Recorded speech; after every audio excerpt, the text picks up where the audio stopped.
I'm Attorney Phillip Jusino, and this is Finding Common Ground here on Altice. You can see this show every Saturday at 10 a.m., channel 115. You can also see it on YouTube by going to my YouTube channel, Phil Jusino. You can like it, you can share it, you can subscribe to the channel. I appreciate that. Got a great show planned for tonight. We have Frank Vetro in the house. When Frank is in the house or in the studio, you never know what he's going to say, so let's get to it. Frank, this morning when I woke up, I went to Facebook, which I usually do. That's why I'm called Facebook Phil. And the first thing that I saw was 5 years ago I did a post. It had to do with Michelle Obama speaking at Tuskegee. It had to do with, it might have even been Brady material or Dewey's. 5 years ago, do you believe we were on the air 5 years ago? Man, it goes so quick. It was fun. It was a lot of fun. Was it Wednesday or Thursday? Wednesdays at 8. Wednesdays at 8, because then we started doing... Well, remember they saved the best for last. Oh, they had Brian Kilmeade, Hannity, Levin. Mark Levin, and then us. Then us. We were the flagship at 103.9 FM, LA News Radio. And Back in Black. Back in Black was our song. And then we also had that other song Dennis Miller used. Everybody Wants to Rule the World. We had that for a little while. That's right. And then we took that into when we started doing, what do you call it? LAY? No, we did, WLAY, Yeah. Podcast, that's the word I was looking for. Right. First thing I want to talk about, a lot of stuff in the news. Right now we're in the middle of a pandemic. Hopefully the curve is flattening, and we've lost some good people. Some attorneys that I've known. I always see it in Facebook, somebody's mother or father passed away. Very, very sad. We also have a lot of political turmoil right now. We have an election in November. Who would think that, Frank, in about 5 or 6 months, we're going to have an election? May, June, September, October, 6 months, half a year. Yeah. That's going to determine the next 4 years. Now, right now, Michael Flynn, who's a lieutenant general, was the national security advisor to President Trump for about 20 minutes. And he got into some trouble. The FBI came over, pretty much trapped him. And he said some things, they twisted it around, and they charged him with willfully and knowingly lying to the FBI. He took a plea. I think he pled twice, and now he's trying to upset that plea. A lot has come out. Brady violations. They didn't, in a sense, Mirandize him. They took advantage of the guy. He's a bright guy, obviously. But the FBI coming to talk to you, a lot of times you're not going to say, let me talk to my lawyer first. So you talk freely. The point I'm trying to make is, now he's saying he didn't lie.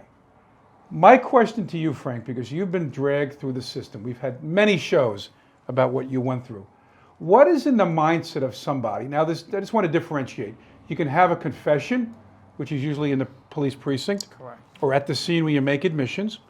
And then you have a plea. Now, the plea is where you're before a judge, and the judge says, on such and such a date, did you do X, Y, and Z?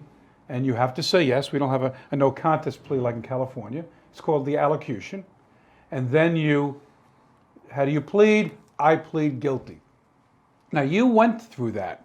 What was the mindset of somebody that knows they didn't commit the crime or violation, that would go before the man or woman, you went before a man and a woman at different times, judges, and take a plea?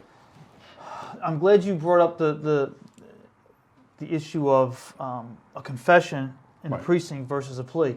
Because back in the 80s, or even 90s, everybody thought it was impossible to falsely confess. Some still do. Some still do. But it's come out. Right. It happens. People have been released. We know a lot of them because of our show. We met a lot of these people that were wrongfully convicted due to false confessions. Marty Tankleff is an example. Yeah, he's the poster child for that. So it's one thing that people already didn't believe that. Now they understand, listen, whatever's going on in the precinct, being lied to, tortured, maybe physical abuse, whatever might be going on, you don't have an attorney, you didn't eat for hours, whatever's going on, all right, now we understand maybe it happened. But now, take Frank Vetro. Well, Frank Vetro wasn't in the precinct. Frank Vetro was out for 3 years. 3 years out. So he was not all locked up. He had counsel for 3 years. Right. He was coached. It was discussed. An educated man. Yeah. Frank's going home. Frank is he's out and about. So 3 years later, you stand before a judge with none of the stuff that goes on in the precinct for a false confession, because you're of sound mind, aren't Right. you? And you know what's going on. And then Frank Vetro pled guilty and then wrote a book about how he's innocent? Right. Like, how dare you? Like, you can't plead guilty and then be innocent. Now you're going to tell me you're innocent? Well, the answer is yes. Of course. Right. Of course it happens. And it's epidemic. There's so many things. So for my kid, for example, for me, so I'm out for 3 years. I'm also unemployed, though, because of the stigma that was put upon me. So I couldn't find employment. So I wasn't doing as, first of all, of sound mind. Right off the bat, I'm not of sound mind. I'm unemployed. You know what that does to a person, being unemployed? There are people out of work now Right. Just for imagine. 2 months. Sure. So add another 2 years and 10 months onto that. Let's see how they're thinking. So that's me, number one.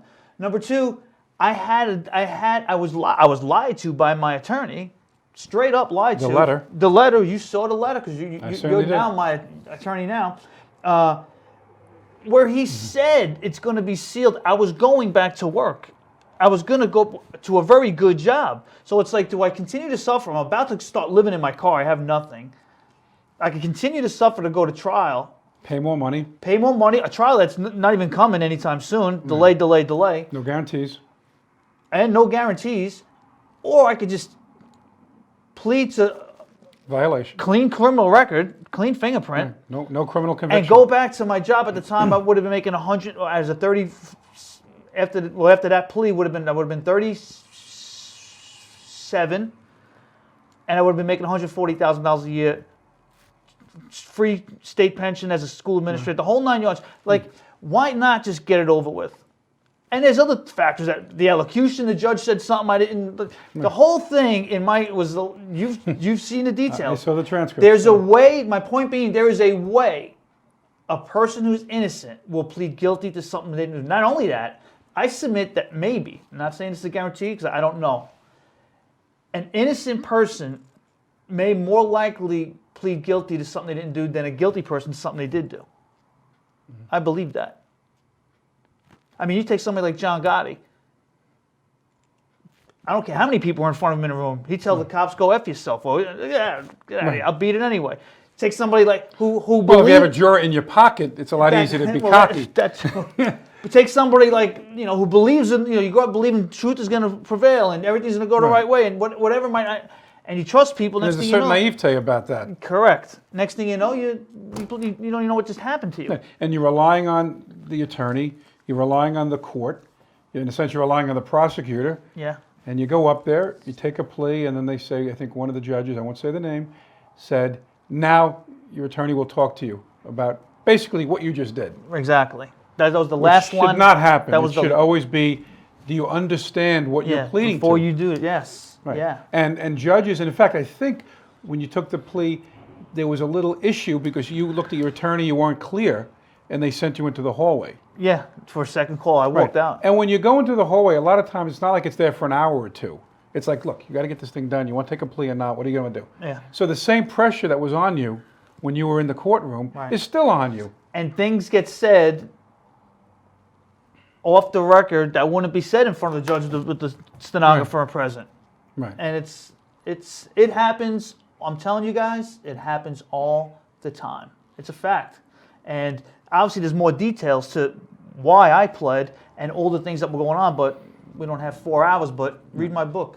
I'm telling you right now. Now, in the issue with Lieutenant General Flynn, the FBI threatened to bring his son into the mix. That's another thing. Correct. All right.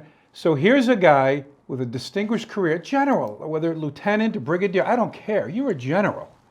Right? You work for the president, high level, high security. The FBI comes in, and that just shows you that if a lieutenant general can be tricked or duped by the FBI, Exactly. imagine somebody, let's say, with a high school diploma at best, not an educated person, maybe not thinking clearly, afraid, like you said, could be hungry, you have to go to the bathroom, they make you promises like, you know what, look, I know you didn't do it, just say you did, let's get the heck out of here, I'll get you a Coke. Right. Now, again, Lieutenant General, how many more guys, more sophisticated, let's say, than a general in the military? You know how disciplined you have to be You don't just through your become whole career? You don't just become a general. Not everybody can just become a general. I No, mean, we're this not talking guy- about a private. Right. We're talking about somebody, and now the FBI, Now, we don't even know what was said behind closed doors. They might have said to him, look, your son's involved because his son had worked for his lobbying firm. Could have said, take the plea or we're going to indict your son. Now, if you're 60, 65, near the end of your career, you might say, look, this is not about me anymore. It's about my son. Right. So I'm going to take the plea. I'm going to take it. And this way my son doesn't get affected by it. Right. And now a lot is coming out. There will also talk about Brady violations, things weren't turned over. Now think about the legal talent someone like that can afford. Now he went broke, he lost his house, but still you're going to get a top flight attorney. And even that, the attorneys are not given full discovery. Right. So imagine if you're some guy and you get legal aid, some good legal aid attorneys out there, you get legal aid, they're not really pushing the case, they maybe don't believe you. Right. And, you weren't there, like we talked about that fellow that was cleared because Larry David, remember that one we talked about? Larry David did a show in filming in L.A. at the Dodger Stadium, and this guy was he would have gone down. Yes. He would have been. There's no way he wouldn't have been convicted. The prosecutor was convinced he was guilty. The judge, who freed him and said, I'm dismissing the case, wasn't even a full trial. Right. Didn't believe him. I've had cases where if I didn't have a video, my guy was going down, no matter how good I was, what kind of trial I put on. Right. Because sometimes it's a he said, she said, and why would the woman lie? Unless they're going against a Democrat, the woman is believed, right? I'm being a little facetious, but the woman is believed. So when you have an agency like the FBI, and heads need to roll, Frank, just like prosecutors suffered when they did Brady violations. We know one in Suffolk County, one in Nassau County, and that's just the tip of the iceberg. Oh, yeah. It's happened thousands and thousands of times. Yeah. And a lot of times, you don't know about it except for the big case. Like, you would have never known about it unless you brought those civil suits. Correct. You would have never known about it. Never. You'd have gone to your grave, never been able to, you had an inkling. Right. But you could have never proved it. Never. And that when I got that one piece, led to another one, led to another one, and led to another, and there's a reason they didn't. But how often does it happen where someone brings a civil suit after they take a plea? Right. Hardly ever. Right. So those people would never know. And the thing is, too, when you have a high-profile case, let's say an OJ case, it's public. People are going to hear things about the attorneys involved, about the witnesses, about the judge. You get phone calls, right? Just like that team that OJ had. Yeah. They got phone calls. Oh, did you hear that this guy used the N-word 10 years ago? Did you hear that? In most cases, when you're the average defendant, your firm does not get, whoever's representing you, they're not getting that inside information or any information on the case. Right. So that's it. You're hoping that your attorney can pull out a miracle. That's right. And you take a plea. Now, that's different than a confession, which, like I think in the 70s, Suffolk County Police Department was infamous, beating you with the phone book. Right. So then they get the confession, and then it makes it even tougher. Because at a plea is worked out between your defense attorney, the prosecutor, and then you go up there and you take the plea. The confession is, if they can get a confession, and I'm a former prosecutor, you get a confession, it's gold. That's like a cherry on the cake with whipped cream and you name it. Mm-hmm. Because then they have to overcome that. The jury's going to know that guy took a plea. And even today, a lot of people would say, who pleads guilty if they're innocent? People will still feel that way. Less than years ago. Right. Less than years ago. But they still feel. So when you were, let's say, with Detective Heater at the precinct, what was the colloquy at that time? First of all, I was in gym clothes. I was in shorts and a t-shirt. It was February. It was freezing. So we got cinder block walls in the interrogation room. I'm on a chair, like basic metal folding chair. Right. That's it. And there's like a little aluminum desk in a corner, and that's about it. And they would walk in and out. There was 7 hours in the interrogation room. 7 hours? 7. I'm handcuffed. I got handcuffs on me, and then the handcuffs are chained to the floor, so I'm kind of down like this. For 7 hours? 7 hours. I got there at 4:30. Well, they picked me up at. They picked me up at 4:30. Was that the one after school? You know what? It was 7 hours because they picked me up at 4:30 after school. Wasn't it your mother's birthday or something? It was my mother's birthday. I still remember. She was waiting for me at the restaurant, and they weren't finished with me until about midnight. It was 7 hours. Yeah. Now, how many? You were in an interrogation room. It was an interrogation. How many different officers or detectives came in and out during that 7 hours? I remember there was Cosgrove. He was bad cop. They did the routine. Good cop, bad Good cop. cop, bad cop. Heater tried to be the good cop, a little arrogant, sarcastic every now and then. But Cosgrove was by sure the bad guy, Sergeant Cosgrove. And they would come in and out. One guy would be nice, then he'd leave. And another extended period of time, they want you to feel it. I could hear the second hand, boom, boom, on the clock outside. And they come back in. The other guy's yelling at me. The other guy would come out, and then Cosgrove right in my face. It's like I could, not that he didn't spit in my face, but he's spitting in my face as he's screaming at me. He's so close. But did you ever lawyer up and say, I don't want to do this, I want to speak to an attorney? As soon as they cuffed me, in town, in Hampton Bays, where they took me, it must have been about, off the top of my head, I mean, at least 3-4 times, more than that times. And it is documented. They violated my Miranda rights. They couldn't even do that right. They screwed up the Miranda. They're like business cards, right.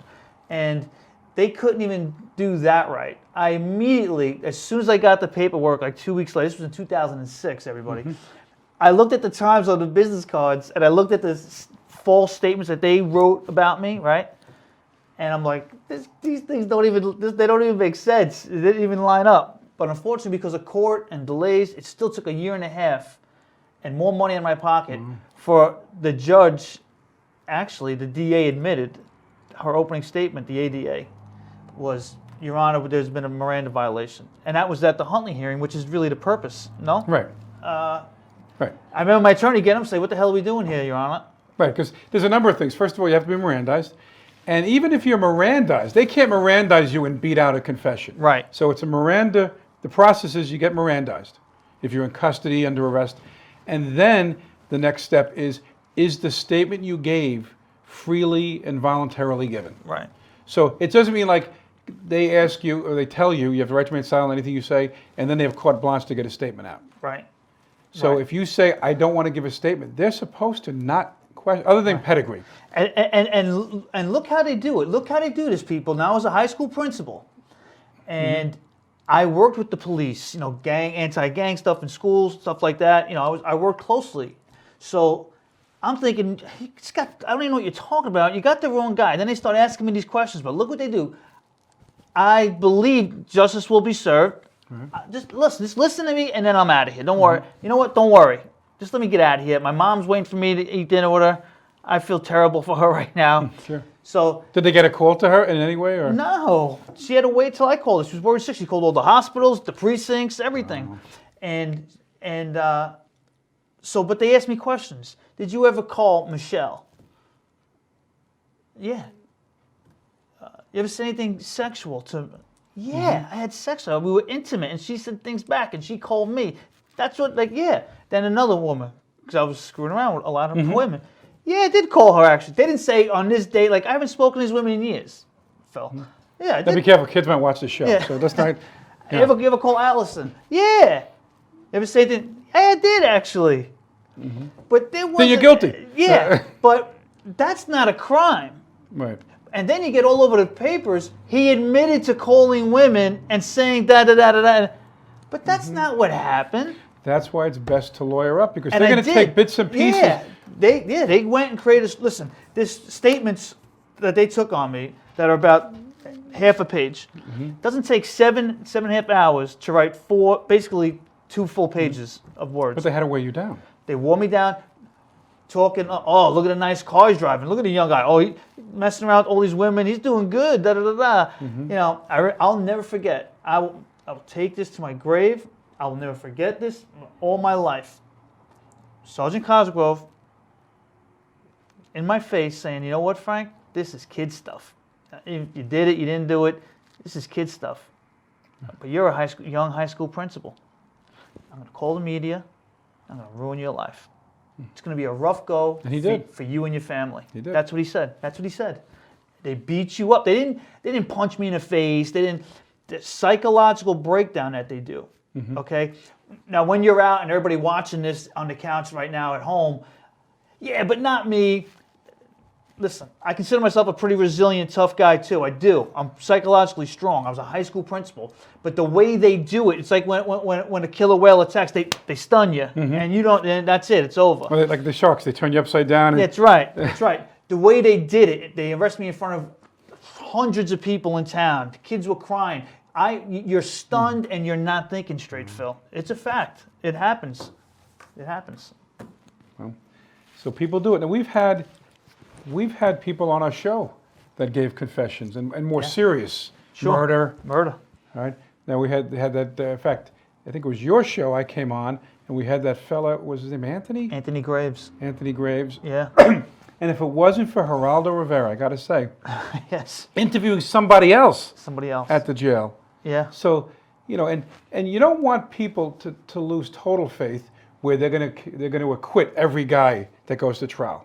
Obviously, there were a lot of guys that did the crime, Of course. and there were some that didn't. Of course. You have to, excuse me, you have to listen as a juror, and as a prosecutor.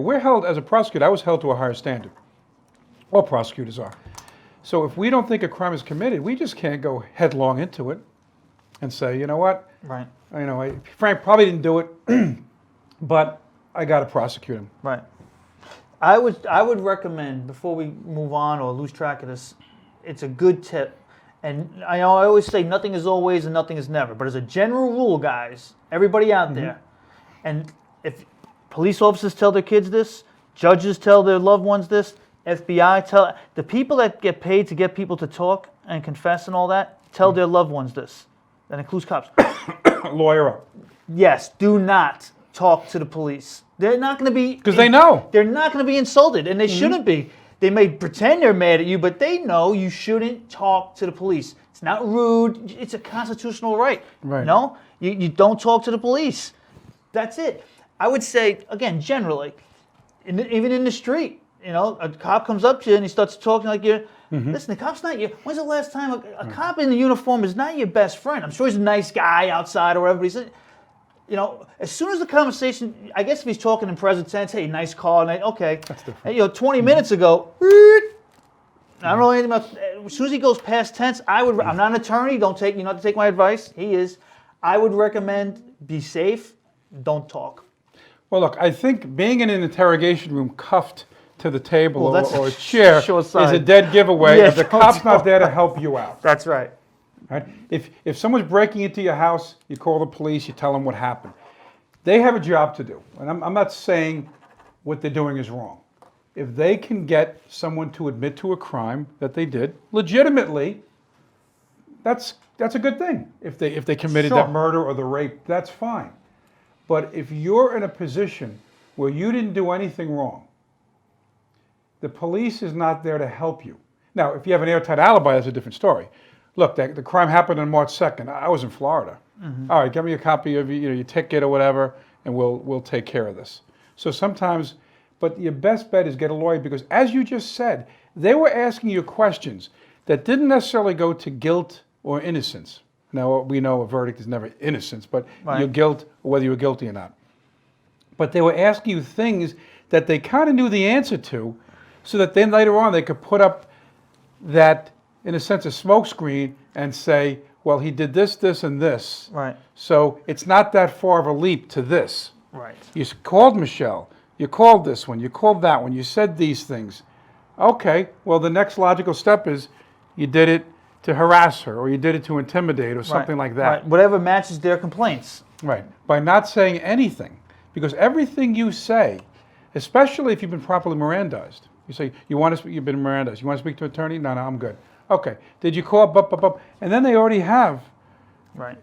they're up to the third quarter already. All they got to do now is close the game Right. by making that leap. And then how do they make that leap? They have a doctored tape or they have a statement from somebody that maybe doesn't even know your voice. And that's how they seal the deal. Right. And again, I say this all the time. I don't think most cops, maybe you'll disagree, but I think the overwhelming majority of cops are not there to convict an innocent guy. They believe that the person they have, in many cases, is the guilty guy. I have no doubt that those guys probably thought you did those things. You think so? I do. Well, why would I would hate to see that a cop I would think want he's to just, convict. he's just trying to make me mad. No, maybe I'm trying to create a little controversy. No, but that I think a good cop, even a bad cop, unless he's trying to cover for himself, like a Burke or something like that. I'm going to tell you right now, and I agree with your general statement. Not Heater and Cosgrove knew knew I didn't do anything. They knew Michelle was the criminal. Okay. They knew it. They knew it. They knew it. And the jury's going to know they knew it. Well, look, when I say in general terms, nothing is 100%. Right. Right? In anything, it's like saying a prosecutor would never. Well, there might be some prosecutors out there that are not sure or that they don't follow the law. They don't turn over a document because they're afraid the defense attorney gets a hold of that document. His guy's going to be found not guilty. You got a Brady violation. Yeah. Right? That never happens. Yeah, right. Happens all the time. And you see it in Newsday when you read it, and these judges go crazy because they have a case. They're trying to keep the case clean. I mean, nothing where there's going to be an appealable issue or something. And cases get appealed anyway. And then they have it before them. And some of these judges were in that same office and know these prosecutors. Yeah. And then they're like, I'm not going to, look, if it's a murder rape, you don't want to kick the case because the guy may be guilty. But you did something now where the judge has to react and say, okay, you can't use that document. Well, maybe that document would seal the conviction. And maybe the guy did it. Right. I'm not saying these guys that get released, sometimes they are like if there's DNA. But sometimes, and you don't see it too much, I got to be honest. I remember I learned this early in law school. A lot of the cases where you see technical violation where the case is dismissed, a lot of it has to do with drugs. When there's a murder, it's almost like you don't want to turn a murderer loose on a technicality. You generally don't want to do that. You don't want to do that, let's say, in a serious rape. If the guy got caught with a kilo of cocaine and his rights were violated, it's a little less severe.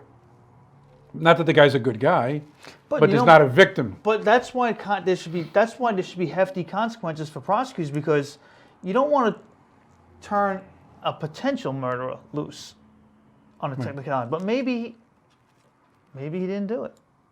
Maybe. Turn it over, or else you're going. How about that, prosecutor? I bet it gets turned over then. That's the trick. You have to, because I agree with you. You don't want to make the wrong guy, turn him loose to do it again. But guess what? Our friend Jeffrey Deskovic was the wrong guy locked up. The right guy was out all those years. And they did turn the other guy out, and he did it again. So not only was Jeffrey and his family if he didn't do it again, I don't think Jeff would have been cleared. Correct. So not only did Jeffrey and his family suffer, and the victim's family suffer. The victim's family doesn't get closure that they think they had. Another family suffers now. And then the prosecutor just moves on. No, you got to get locked up, prosecutor. And then what happens is, let's say the guy was never caught in Jeffrey's case, or in Tancliffe or whatever, and he wasn't. They weren't. What happens is, by the time the mistake is corrected, the person is done 10, 15 years in jail. And good luck at getting the guy that really did it. Right. You're never going to get a conviction. Right. Because they're going to say, you prosecutor, you swore for 15 years this was the guy. We tried to make a motion and you fought it. And you see what they do. The DA is going to fight it. Yeah. Sometimes they don't. I know Cini created that bureau. And some people, in fact, I reported on one of them where he was cleared because there was somebody else that fell over the body. I forget the name of the case. It was a black gentleman. And there was so much there that had it been turned over. Yeah, what was that? There was, you know what I'm talking about? Something like that. There was no way, not George W. Now, there was no way that you would have got a conviction. Because this guy fell over the body. There was DNA that didn't belong to this guy. Right. It was a tragedy. It was a young woman who was killed. I believe she was raped and murdered. And I think the guy that they thought did it died eventually, remember? But this poor guy sat in jail for many years. I mean, 30 or maybe. And that other guy was out there, and who knows what harm he Decades. caused? The guy who was the murderer.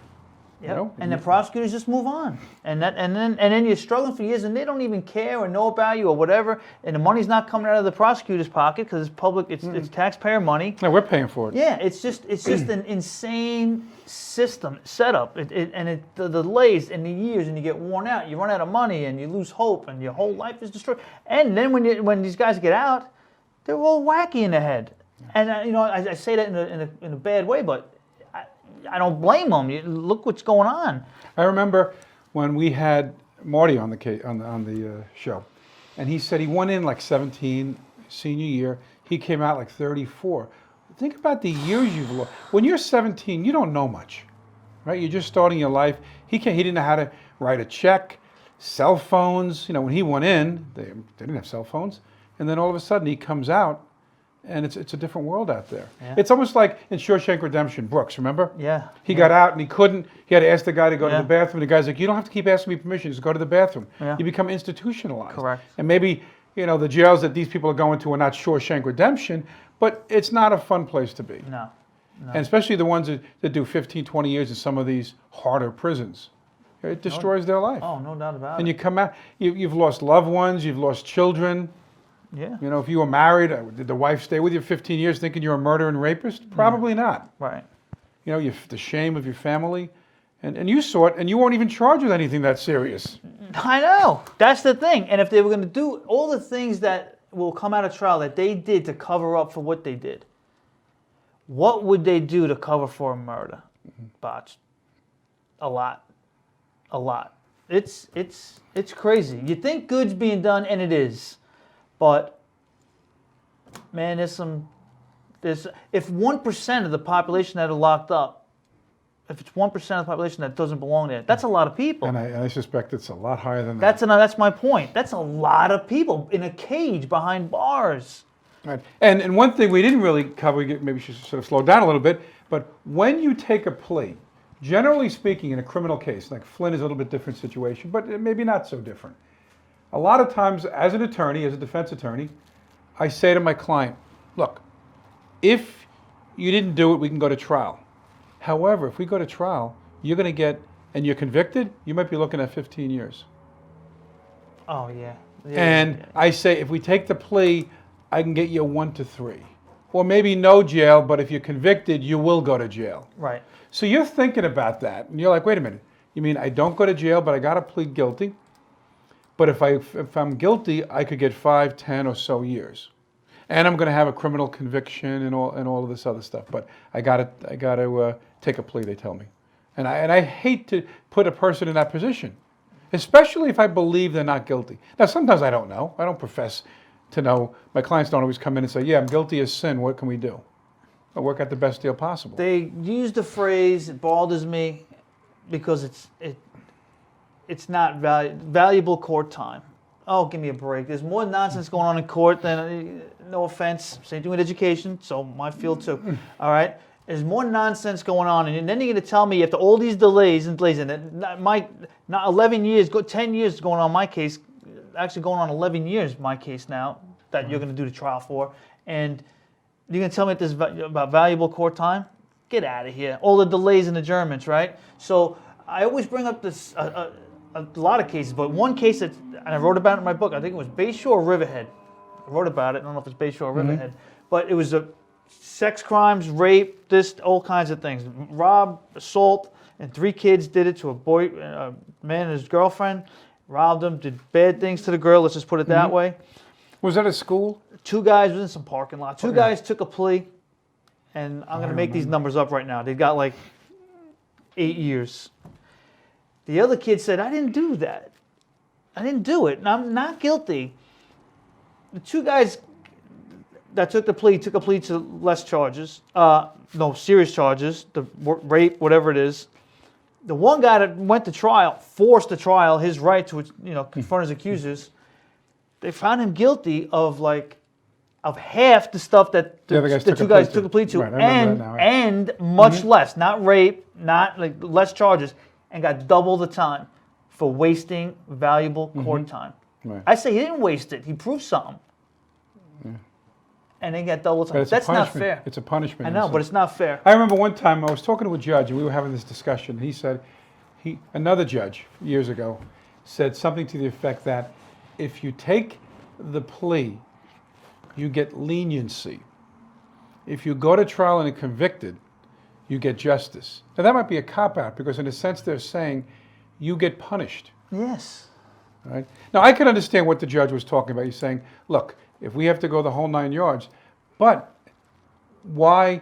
Because you made the prosecutor work a couple of late nights to bone up on the case and get a conviction. Yeah. The jury had to come in and maybe wait 6 or 7 days, sit around and deliberate and all that.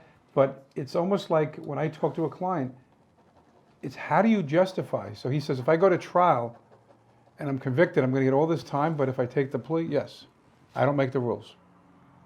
That's what it is. It's just not fair. It's not fair. They should not do that. And on another level, in a similar way, they get you with admissions like this. Going before a parole board. So you go before a parole board. Right. They make you details. Tell us what you did. An act of contrition. I mean details. Now, you didn't do it. You want to get out. You've been there 18 years already, whatever it is, right? And they make you, basically, guys have done this, detailed lies so that they can convince them. Right. Now, you're remorseful. Now, this Brady, they didn't turn this over. There's new evidence. You mean tell me you went into that much detail about, you didn't just say I did it. You just, like they use it against you. It makes it that much harder. Well, look, whenever a client takes a plea, there's always a probation report, pre-sentence report. Sometimes it's before you take the plea, but there's always a report. Yeah. And in the report, one of the things the judge likes to see is remorse. Right. So if you take a plea, they want to see remorse because you took the plea. Now, if you're convicted after trial and you say, I didn't do it, they still expect to see remorse. And how do you, if you go to trial and you risk the larger jail sentence or jail when you weren't going to go to jail, then how are you going to just flip a switch and say, okay, yeah, I did it, so don't throw me in jail for too long? If you're an innocent guy, you're an innocent guy, and you're going to maintain your innocence. That's consistency. Right. That's right. And now look, I don't know, I'm not a judge. I was one in mock trials once, no, but I was never a judge. I was a prosecutor and defense attorney, so I've seen both sides. But as a judge, what do?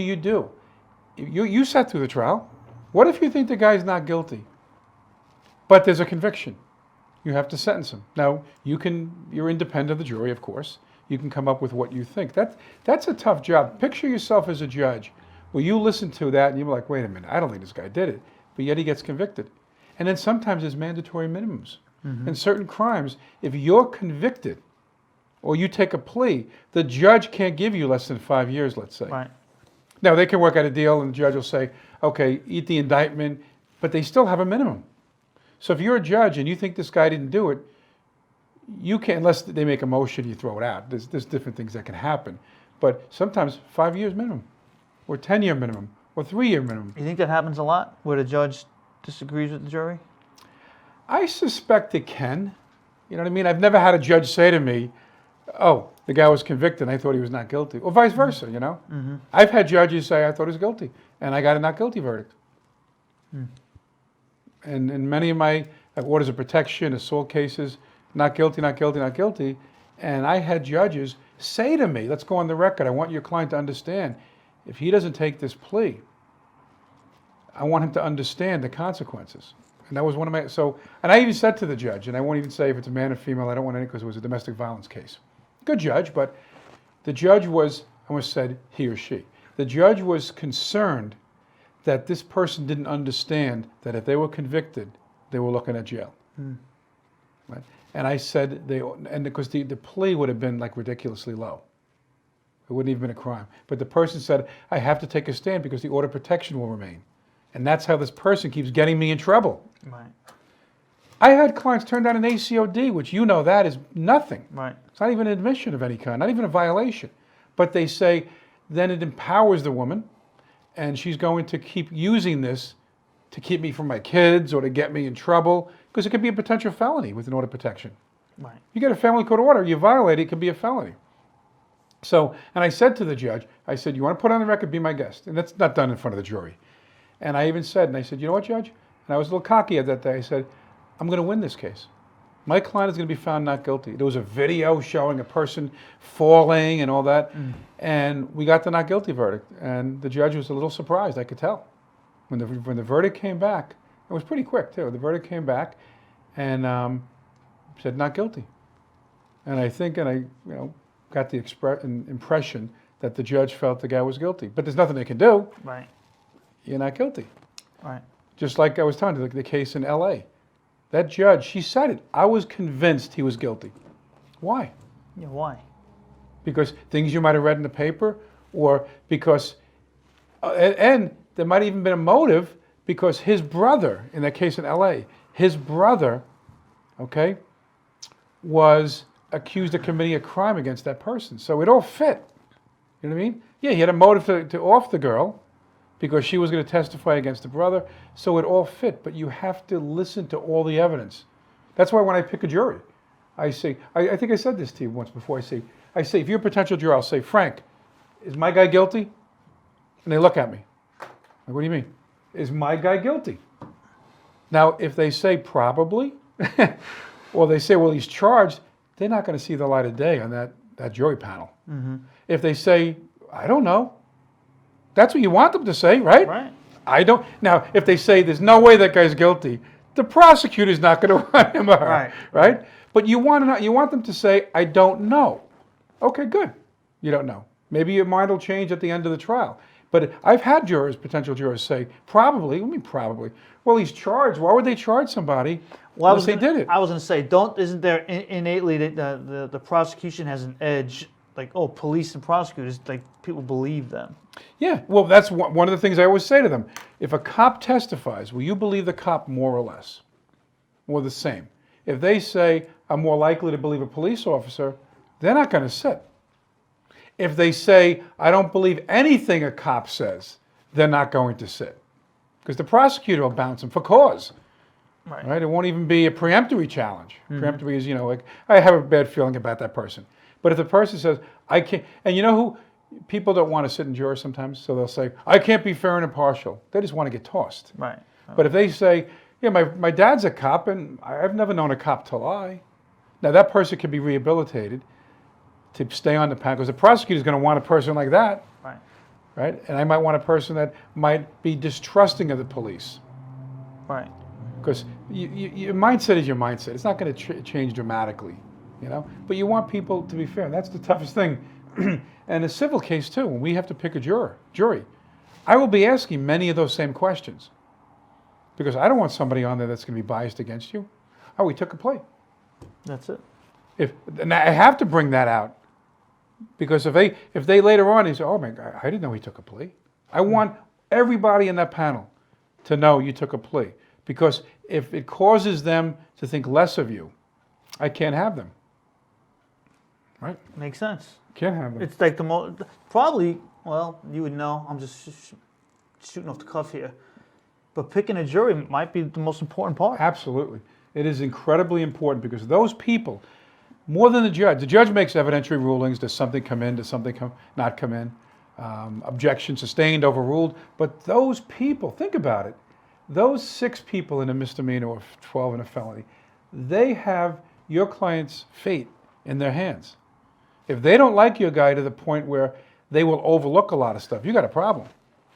Right. Now, also, it's very important to tell the audience that the decision for a jury in a criminal case is solely with the defendant. The prosecutor has no say in the matter. Did you know that? In a criminal case. In a criminal case. The prosecutor can't say, I want a jury, I don't want a jury. They have no say in the matter. Oh, I understand. See, that's why you have cases which are very tricky, where a police officer is charged in a highly charged case, where they made the media and people are protesting and whatever. A lot of times the defense attorney will say, I want to go with the bench. Because that jury, many of in the jury pool have made up their mind already. It's in the paper. He choked that guy. Remember the Rodney King? Right? Yeah. All right. These cops were found not guilty, and then, there was a whole big LA thing. Riots. And then the feds come in if you don't get the conviction in the state. That's civil rights violations they do. But it's the jury, like you said, is probably one of the most important things, because no matter how good or how weak your case is, if that jury has a predetermination that your guy is guilty or not guilty, it's hard to overcome. And then look what happens to another friend of ours, the undercover mother, Doreen Giuliano, and her son John Juca. Yes. Mm-hmm. You have a juror, she was wired, and the juror admits the only reason he convicted him, he said guilty, was because he was Jewish. Mm-hmm. Well, you can't do that. No. And she had it, and then the judge threatened to have her arrested for doing that, even though it's legal in New York. Right. It is legal in New York. I mean, with all this stuff that was uncovered, Brady material, tons of Brady material, not disclosed. The very first thing, getting that juror to say that, she never said, hey, everybody's innocent, let him go. Just give me a fair trial. The fact that she never got another trial out of that is I just can't believe it. Because the first thing that should have happened is and maybe they did, have a hearing. Have that juror come in and say, wait a minute, we just saw you on video say blah, blah, blah. Well, now, look, think about it. Maybe the person was BSing. You know what I mean? Maybe they, for some reason, were trying to make the woman feel better or make her not feel. Who knows? You know what I mean? So just because people say stuff doesn't make it so. You know what I mean? Maybe the guy's full of baloney. But the fact that it was said in a setting where it wasn't like he was on a show and he was just, spewing. He didn't know he was being taped. I don't think he did, right? No. He wouldn't have said it probably. So he was candid. Right.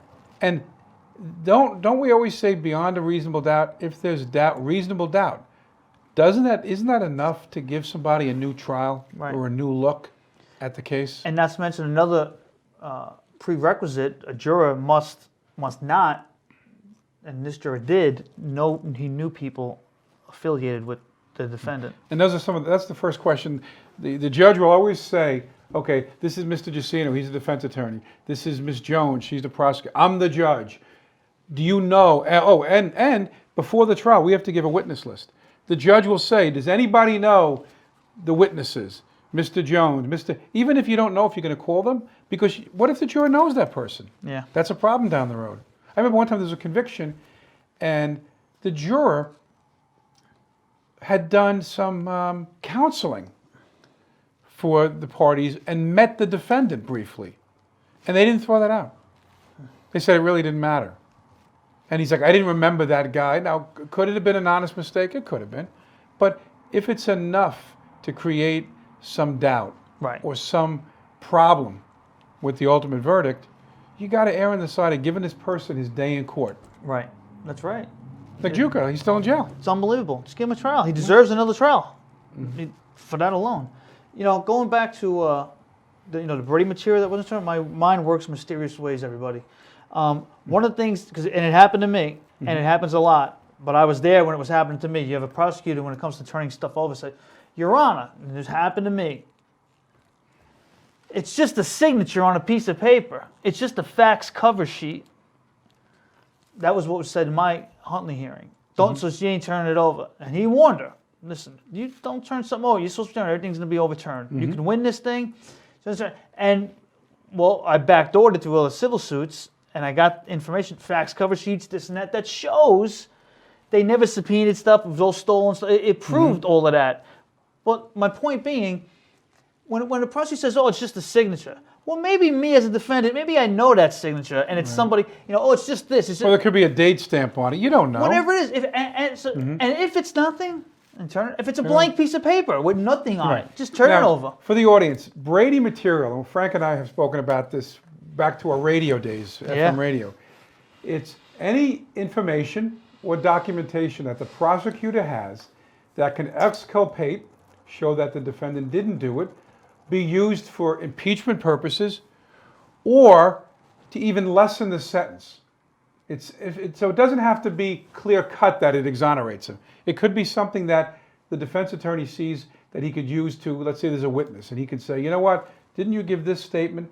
And the thing we talk about all the time is the prosecutor doesn't always know the defense attorney's theory of the case. Right. We always know the prosecutor's theory because you know it. It's a crime. He's got to prove these elements. Sometimes they have a motive or not. But the defense attorney may be going this way, and the prosecutor's like, I'm not going to turn that over because that doesn't exculpate him going this way. Right. It doesn't matter. Turn it over. It's like if there's a shooting and there's a 6'5" white guy who's a defendant and a 5'4" Chinese man was seen running from the scene as soon as the shots were fired, that information must be turned over. Now, does that mean the 5'4" Chinese man shot the guy? No, it doesn't. But it's something the defense attorney can use. And maybe that guy's a witness. Maybe he was more involved. Maybe he was the shooter. You got to turn it over. You're supposed to have a level playing field. And the defense is always at a disadvantage because the prosecutor has the resources. Remember we said, what is the most powerful law firm in Suffolk County? The district attorney's office. That's right.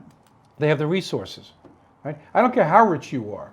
You're never going to have even OJ with the attorneys he had, and they still don't have the resources Right. that the prosecution, and they can go out and somewhat intimidate witnesses and say, look, we need you to testify. I remember you got caught, you did something that we can make that case go away. Yeah. So they can get witnesses that the defense attorney really doesn't have the power to get. I'm not saying Suffolk D is corrupt at a time, and that's why there was convictions under Spoda. And listen, and even when the witness takes the stand under those circumstances, and this happened in the John Juka case, the jury, that should be disclosed to the jury. There was a deal made, and that's why they're on it. And it wasn't, and it was over before John Juka case is complicated. It was overturned, his conviction. Then the New York Court of Appeals reinstated it, but it was overturned 5-0 panel in Brooklyn Appellate Division because it wasn't disclosed that there was deal being made with. So that's amazing. So you said the Court of Appeals, right, overturned it. Yeah. Now that's the highest court in the state of New York, appellate level. So think about it. 5 judges, learned judges, all right? These are not guys that are sitting doing traffic court. Right. These are highly trained, educated lawyers, top of the field. They're in an appellate court. 5 of them said it should have been overturned. Yeah. And you know what the New York Court of Appeals, and this goes along the lines of what the prosecutors say when, it's not relevant. Same kind of mindset. You know, the New York Court of Appeals reinstated it because they said, although there may have been some type of misconduct and it should have been, disclosed and all this, it's not likely it would have influenced whatever they worded it. You don't know. You don't know. How could you ever how could you use that as reasoning? That's not fair. That's not fair. That's poor on the New York Court of Appeals right there. Not cool. And again, unless it's like a constitutional issue or something, that's the highest court in the state of New York. So unless a federal issue comes up, that's it. That's it. He's stuck. That's it. But they found new evidence, not turned over. That's another like a 440 motion or something like that. Yeah. Which in New York, people don't always know this. You can use a polygraph in a 440. Do you know the only state? No, you told me that. Actually, do you know the only state where the polygraph is admissible in a case in chief? I'll give you a hint. Florida. Breaking Bad, New Mexico. New Mexico. Don't ask me why, but anyway. Listen, hang on one second. I think at the end of the day, if you just, there are rules in court. There's rules. Got it and follow them. If you just follow them, everything. On both sides. Yeah, but there's always foul play or extensions or this. So just stick to the guidelines. Right. That's all you can answer. Got about a minute left. I want to thank Frank for coming in to the studio, just like old times. Right? Yeah, just great. Felt like old times. Appreciate it. We have a different look. It looks great, Phil. It's like I call it the man cave look. In fact, we were filming. We did like 4 shows when the COVID hit, so I wasn't able to come into the studio, and we had a man cave look, and people liked it. So I said, you know what? Let's go back to it. I think you can tell my favorite sport by looking behind me. Happens to be baseball, and you can see some. And I'm a Met fan. I got to get something that's a Met up there. It's just that there's such history with the Yankees. Yeah. Look at that. And then of course, I think those are the only 2 guys in the Hall of Fame that were not baseball players. But anyway, got to wrap things up. I was going to say standing on principle. Finding Common Ground, Saturdays, 10 a.m., channel 115, YouTube, Phil Jusino. Like, share, subscribe. Thanks for watching. You have a good day.